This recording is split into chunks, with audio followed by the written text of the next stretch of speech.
Parce que quand je parle moi-même souvent, les gens ont des difficultés à comprendre ce que je veux dire. Je ne suis pas un très bon narrateur. Mais écoutez ce vocal-là et faites-le écouter à toute l'Afrique. Parce que c'est une question de survie pour notre peuple. Ce serait une castration chirurgicale. Les autres, il faudrait les stériliser sans qu'ils le sachent.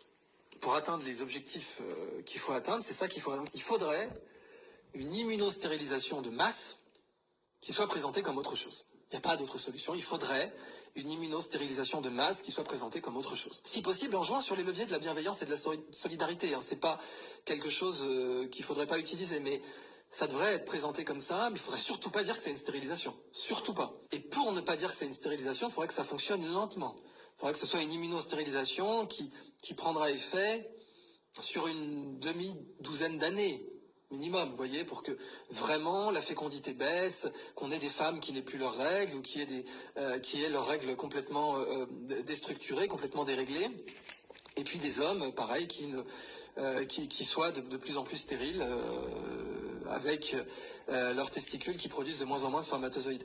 Mais pour pouvoir le dénier, parce que vous avez compris que le déni plausible est essentiel si vous voulez vraiment tuer 7 milliards de personnes, ou en tout cas faire en sorte que à l'horizon 2100, il n'y ait que 1,5 milliard de personnes sur Terre, il va falloir un déni plausible. Donc, si vous pratiquez l'immunostérilisation, l'immunovaccination, dont j'insiste, dont elle existe depuis longtemps et fonctionne très bien, il va falloir la cacher sous autre chose. Il va falloir avoir une excuse pour la pratiquer à si grande échelle et pour injecter des milliards de personnes, parce qu'il va falloir injecter, si vous voulez immunostériliser des milliards de personnes, il faut injecter tout le monde. Après, il y a plein de façons de faire ça en passant.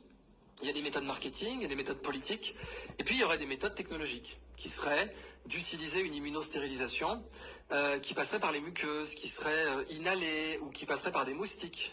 Ça a existé aussi. On a fait des stratégies d'immunostérilisation avec des puces sur les lapins. Donc on pourrait faire ça, propager des vecteurs. Bon, je ne vais pas finir parce que je vais vous poster l'entièreté du vocal.